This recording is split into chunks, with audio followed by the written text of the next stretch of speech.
अष्टावक्र गीता पहला प्रकरण 12वां श्लोक। आत्मा साक्षी विभुः पूर्ण एको मुक्तश् चिदक्रियः।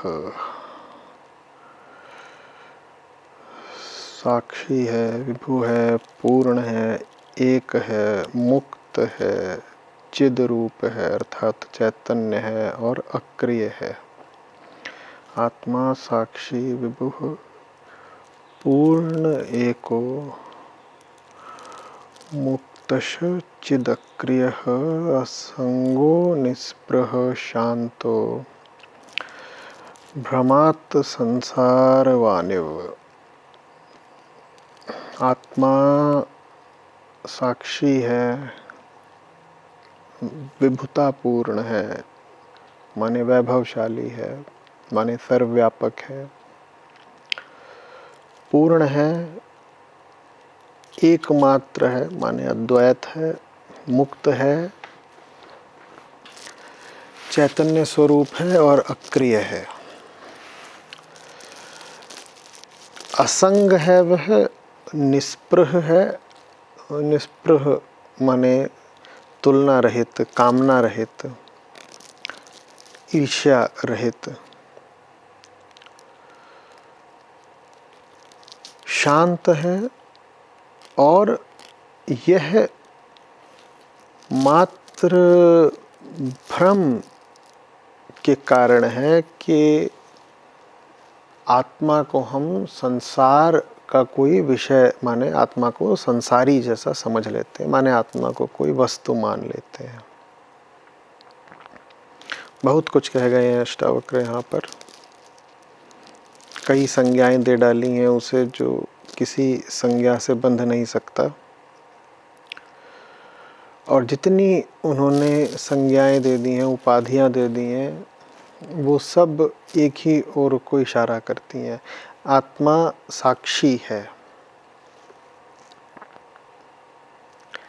आत्मा साक्षी है माने न वो प्रभाव करता है न वो प्रभावित है, न वो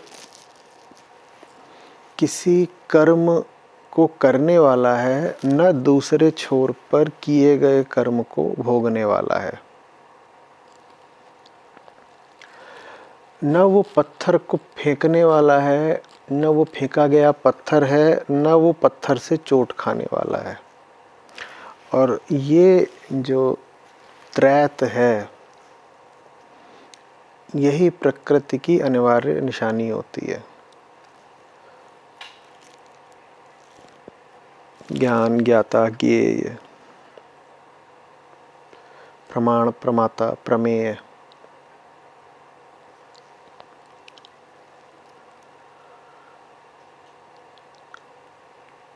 एक होता है विषय, एक होता है विषयेता और एक होता है उन दोनों के बीच का संबंध। और इन तीनों को ले लो तो उसके लिए एक संयुक्त नाम होता है प्रकृति। और प्रकृति में लगातार होता है समय और घटनाएं। समय बीतता रहता है और समय के हर बीतते क्षण के साथ एक ऊपरी तौर पर नई घटना घटती रहती है। उस घटना में हमेशा ये तीन तत्व पाए जाते हैं। कोई सामने होगा जो पत्थर फेंक रहा होगा, एक पत्थर होगा जो फेंका जा रहा होगा, और कोई होगा जो पत्थर की चोट खा रहा होगा या उससे बच रहा होगा। तीन होते हैं हमेशा। आत्मा तीनों में से कोई नहीं है, तीनों की साक्षी है, तीनों को जाना जा सकता है। तीनों में से कोई भी होना दुख का कारण है। तीनों में से कुछ भी बन जाओ, चैन नहीं मिलता। बस यही प्रमाण है कि आत्मा माने हमारी सच्चाई तीनों में से कोई नहीं है। ये कोई काल्पनिक बातें नहीं हो रही हैं, ये कोई सिद्धांत का गुब्बारा नहीं उड़ाया जा रहा। जो बात कही जा रही है उसका व्यवहारिक महत्व है, उसका ही व्यवहारिक महत्व है। वो बात अगर नहीं है तो बाकी आपने व्यवहार में, संसार में कितना कुछ भी अर्जित कर लिया हो वो आपके काम नहीं आता। तो मात्र आत्मा का ही व्यवहारिक महत्व है। आप वो व्यक्ति हों जिससे संबंध बनाया जा रहा है तो भी हैं तो आप व्यक्ति ही, और चाहे आप वो व्यक्ति हों जो संबंध बना रहा है तो भी हैं तो आप व्यक्ति ही। दोनों ही स्थितियों में आप अपूर्ण ही रह गए, आपको संबंध बनाने की ज़रूरत ही पड़ गई, आप चैन नहीं पाएंगे। आत्मा दुख का इलाज है, आत्मा चैन की औषधि है, इसलिए आत्मा का साक्षी होना अनिवार्य है। क्या आत्मा को किसी ने देखा साक्षी होते हुए? नहीं, आत्मा को किसी ने देखा नहीं साक्षी होते हुए।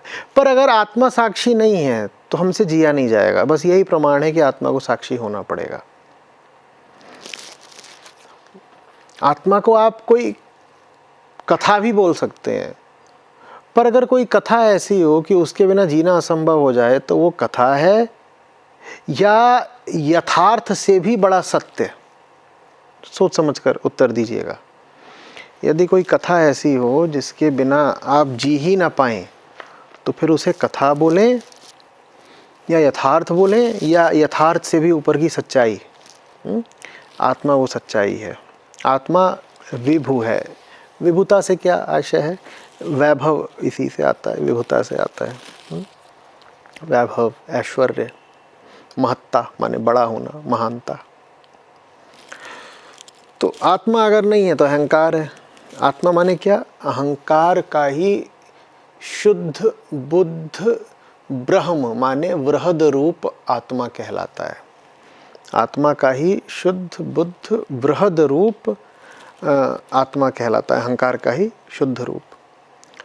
तो आत्मा नहीं है तो अहंकार छोटा सा है, वो दरिद्र है, गरीब है ना। और वही अहंकार जब शुद्धता प्राप्त कर लेता है तो अपनी गरीबी, अपनी निर्धनता, अपनी दरिद्रता को छोड़ देता है। उसी को ऐसे कह सकते हो कि आत्मा में वैभव है। आत्मा में वैभव ऐसे आशय ये नहीं है कि आत्मा के पास अरबों करोड़ों रुपए हैं। उससे आशय ये है कि अहंकार के पास करोड़ों अरबों आ भी जाएं वो तो भी गरीबी रहता है। आत्मा विभु है। इससे आशय ये नहीं है कि आत्मा माने बहुत बड़ी संपत्ति, जमीन जायदाद। इससे आशय ये है कि अहंकार के पास अगर आ भी गया बहुत सारा, वो रहेगा तब भी निर्धन ही। निर्धनता माने पैसे से नहीं मिटती। निर्धनता मिटती है अहंकार के अपनी नियति को पा लेने से। अहंकार की नियति है आत्मा, तब निर्धनता मिट जाती है। आत्मा पूर्ण है। वही एक ही बात है। अभी साक्षी की जो बात करी, विभु की बात करी, अब पूर्ण है। आगे अद्वैत एक बोला है, वो सारी बातें हैं एक ही। आत्मा पूर्ण है। पूर्ण से क्या आशय? अहंकार अपूर्ण है, बस इतना सा आशय है। अहंकार अपूर्ण है और उस अपूर्णता में जिया नहीं जाएगा, जो बात अभी थोड़ी देर पहले बोल रहे थे। तो आत्मा को पूर्ण होना पड़ेगा। आत्मा अगर पूर्ण नहीं है तो अपूर्णता में जियोगे, और अपूर्णता स्वभाव नहीं है। कैसे पता अपूर्णता स्वभाव नहीं है? आकाशवाणी हुई है साहब, अगर अपूर्णता स्वभाव होती तो हम अपूर्णता के साथ भी मस्त होते ना। अपूर्णता में तो हम बिलबिलाते हैं, कराहते हैं, किसी तरीके से पूर्ण होने का साधन खोजते हैं। तो अपूर्णता स्वभाव नहीं हो सकती। आत्मा को पूर्ण होना पड़ेगा। आत्मा एक है। यहाँ क्या बात है? अहंकार छोटा सा होता है, छितराया हुआ होता है, खंडित होता है, और वो पूरी दुनिया में अनेकता, विविधता, खंड मात्र ही देखता है। टुकड़े टुकड़े अहंकार का संसार होता है और उसी संसार में वो दुख पाता है। माने हमारा जैसा भी रोज़मर्रा का जीवन है, जो आम आदमी की दशा है, उससे बिल्कुल अलग आयाम में जो कुछ भी है उसको कह दो आत्मा। बस यही सूत्र है, पकड़ लीजिए। आत्मा क्या है? जैसी आपकी दशा नहीं है उसको आत्मा बोलते हैं। अब जैसी आपकी दशा नहीं है, ऐसे ये नहीं कि आप अपनी दशा को पलट दें तो आत्मस्थ हो जाएंगे, नहीं। जैसी आपकी दशा है आत्मा वैसी भी नहीं है, और जैसी आपकी दशा का विपरीत है आत्मा वैसे भी नहीं है। आत्मा 1 रुपए का सिक्का नहीं है, ठीक है। अब 1 रुपए के सिक्के पर एक तरफ एक मान लो चिन्ह खुदा हुआ है और दूसरी तरफ एक अंक लिखा हुआ है। आत्मा न तो वो अंक है एक का, और न आत्मा दूसरी ओर जो शेरों का चित्र है वो है। आत्मा दोनों में से कुछ भी नहीं है। तो जब कहा जाए कि आत्मा सिक्के का एक पक्ष नहीं है, तो ये नहीं मान लेना कि दूसरा पक्ष है। आत्मा सिक्का ही नहीं है। दुनियादारी में जितने सिक्के चलते हैं, आत्मा उनमें से कोई नहीं है। सब दुनियादारी के सब सिक्कों के दो पहलू होते हैं, दोनों पहलू एक बराबर होते हैं। यही तो सिक्का है। ऐसे देख लो तो एक पक्ष, दूसरे तरफ पलट दो तो दूसरा पक्ष। आत्मा वो नहीं है, आत्मा कुछ और है। क्यों है आत्मा कुछ और? क्योंकि दुनियादारी के सारे सिक्के आप इकट्ठा कर लो तो भी आप रह तो गरीब ही जाते हो ना, और गरीब रह करके दुख पाते हो। दुख से मुक्ति चाहिए तो आत्मा होना पड़ेगा। दुख से मुक्ति चाहिए तो आप जैसा बने बैठे हो उससे बिल्कुल अलग कुछ होना पड़ेगा। उसी अलग हो जाने को, उसी परे हो जाने को आत्मा कहते हैं। परे हो जाने को ही फिर परम भी कहते हैं। परे होना माने परम होना, पर होना, पराया हो जाना, स्वयं से अलग हो जाना। स्वयं में दुख है, स्वयं से अलग होने में ही आनंद है, मुक्ति है। आत्मा मुक्त है क्योंकि अहंकार जिस में रहता है लगातार बंधन में रहता है। सूत्र अगर पकड़ लिया होगा तो अब बात आसान हो रही होगी। आत्मा को मुक्त क्यों बोला? क्योंकि अहंकार बंधन में है। आत्मा क्या है इस पर बहुत विचार करने की, कल्पना करने की कोशिश बिल्कुल बेकार जानी है। ये देखो अहंकार क्या है। तो आत्मा तो जैसे एक प्रतीक गढ़ा गया है आपको बस ये बताने के लिए अहंकार शुभ नहीं है। आत्मा के साथ सब वो उपाधियां जोड़ दी गई हैं जो अहंकार के साथ कभी जुड़ नहीं सकती। तो वास्तव में आत्मा वो जिसको ज्ञानियों ने कहा कि कोई उपाधि नहीं दी जा सकती, लेकिन फिर भी हम आत्मा को उपाधि देते हैं सिर्फ ये दर्शाने के लिए कि वो अहंकार से सर्वथा भिन्न है, एकदम पृथक है, आयामगत रूप से अलग है। अहंकार बद्ध है, आत्मा मुक्त है। आत्मा मुक्त है ये बार बार कहने की ज़रूरत भी नहीं है। ज़्यादा ज़रूरी क्या है जानना कि अहंकार बद्ध है, वो ज़रूरी है। अपनी दशा का अवलोकन ज़्यादा ज़रूरी है। मुक्ति या आत्मा के बारे में तरह तरह के कयास लगाना, अनुमान लगाना, कल्पना करना, सिद्धांत गढ़ना वो आवश्यक नहीं है, बल्कि वो घातक हो सकता है बहुत बार। ज़्यादा आवश्यक है अपनी दशा का पता होना। हम बंधन में हैं तो हमने कह दिया आत्मा मुक्त है। ध्यान ये रहे कि हम बंधन में हैं। आत्मा चिद रूप है माने चैतन्य है। अब जल्दी से देख लो, आत्मा चैतन्य क्यों कहा जा रहा है? क्योंकि अहंकार अचेत रहता है, अहंकार बेहोश रहता है, तो आत्मा को कह दिया चैतन्य। आत्मा चैतन्य है इसके बारे में आप कल्पना कर ही नहीं पाओगे, क्योंकि पूर्ण चैतन्य का आपको कुछ पता नहीं है। जिसका आपको कुछ पता नहीं उसके बारे में क्या कल्पना कर लोगे? कुछ नहीं। उसके बारे में कल्पना करोगे भी तो अपने पुराने अधूरेपन के अनुभवों से करोगे, तो कल्पना भी अधूरी होगी। अब पूरे की कल्पना करना चाहते हो और कल्पना अधूरी है, तो पूरे की कल्पना नहीं कर पाए ना, तो कल्पना नहीं कर सकते। आत्मा की कल्पना नहीं की जा सकती, कल्पनातीत है वो। आत्मा अक्रिय है। अब बताओ जल्दी से, आत्मा को अक्रिय या निष्क्रिय क्यों बोला? क्योंकि अहंकार हमेशा सक्रिय रहता है। अहंकार हमेशा कर्ता बना हुआ ना, तो वो लगातार क्रियाओं में लगा रहता है। क्रियाएं, वो भी क्रियाएं कैसी? वो पहले से ही तयशुदा क्रियाएं। इस ऐसी स्थिति हो जाए तो ऐसे कर देना है, कोई ऐसा बोल दे तो क्रोधित हो जाना है, कोई ऐसा बोल दे तो ललच जाना है, ठीक है, थक जाओ तो सो जाना है, भूख लगे तो खा लेना।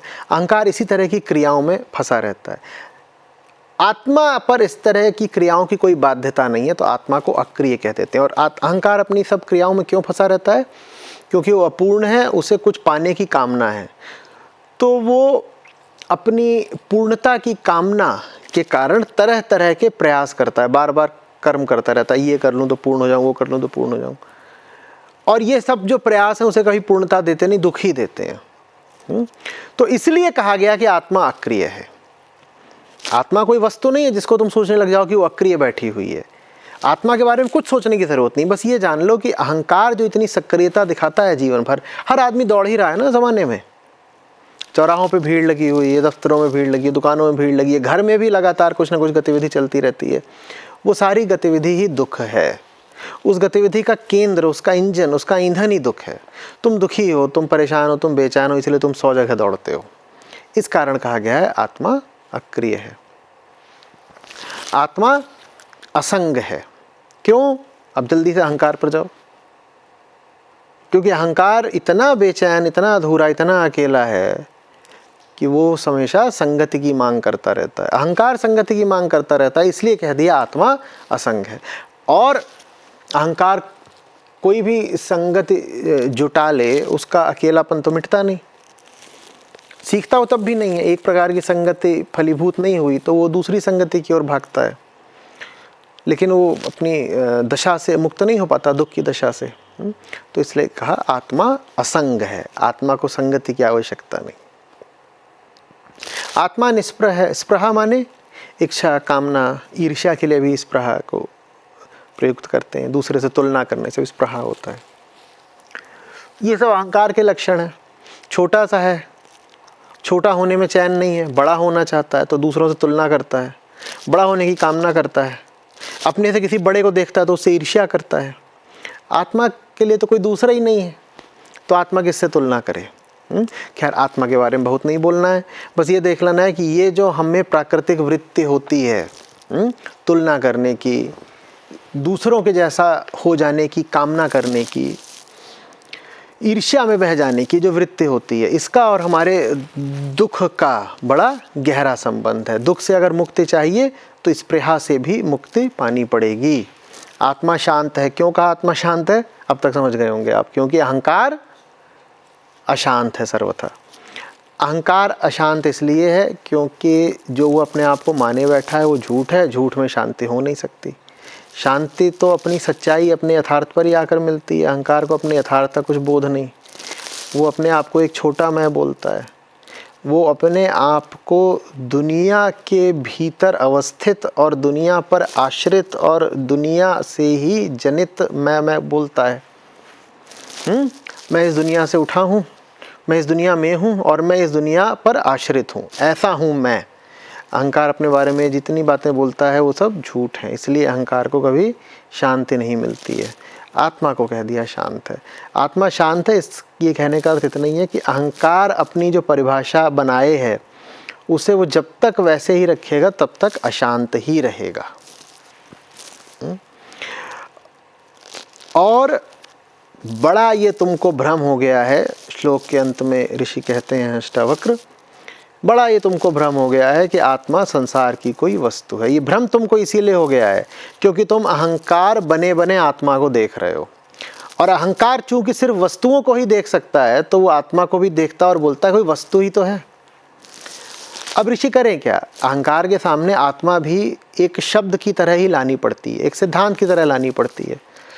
जैसे ही अहंकार के सामने कोई शब्द आता है, अहंकार बोलता है अरे शब्द तो हमने बहुत सुने, सब जितने शब्द होते हैं वो सांसारिक वस्तुओं के होते हैं, तो आत्मा भी ज़रूर कोई संसारी चीज़ होगी। नहीं, आत्मा के लिए एक शब्द ज़रूर है, पर वो जो शब्द है आत्मा, वो आत्मा का नाम नहीं है। आत्मा का तो नाम मौन है, जब एकदम चुप हो जाओ तो आत्मा है। वो तो अहंकार को बताने के लिए उस मौन को एक नाम देना पड़ता है, नहीं तो अहंकार को कैसे बताओ? उसे कान मौन सुन ही नहीं पाते। अहंकार के जो कान हैं वो मौन नहीं सुन पाते। तो अब अहंकार को मौन बताना है तो मौन को, सत्य को एक नाम देना पड़ता है। अगर नाम दिया गया आत्मा, अब नाम तो इस उद्देश्य से दिया गया था, लेकिन अहंकार मूर्ख, वो सोचता है नाम है माने वस्तु है, तो आत्मा को भी संसारी वस्तु समझ लेता है। और यही काम तब से चल रहा है और आज तक होता आ रहा है। हम सब ने यही मान लिया है कि आत्मा कुछ होती है, दुनिया की कोई चीज़ होती है आत्मा। तो लोग ऐसे बोलने लगते हैं कि शरीर के भीतर आत्मा होती है, मेरी आत्मा, उसकी आत्मा, अच्छी आत्मा, बुरी आत्मा, मलिन आत्मा, निर्मल आत्मा, इस तरह की बातें सुनिए ना। तो ये सब हमने क्या करा है? सब हमने बिल्कुल वही करा है जो करने को ऋषि अष्टावक्र वर्जित कर रहे हैं। जिस चीज़ को ऋषि भ्रम बता रहे हैं उसी को हम जिए जा रहे हैं। कह रहे हैं आत्मा को संसारी मान लेना ही सबसे बड़ा भ्रम है, और ये भ्रम अहमगत है, और हमने आत्मा को संसारी ही बना रखा है। हमारे लिए आत्मा संसार की ही वस्तु मात्र है।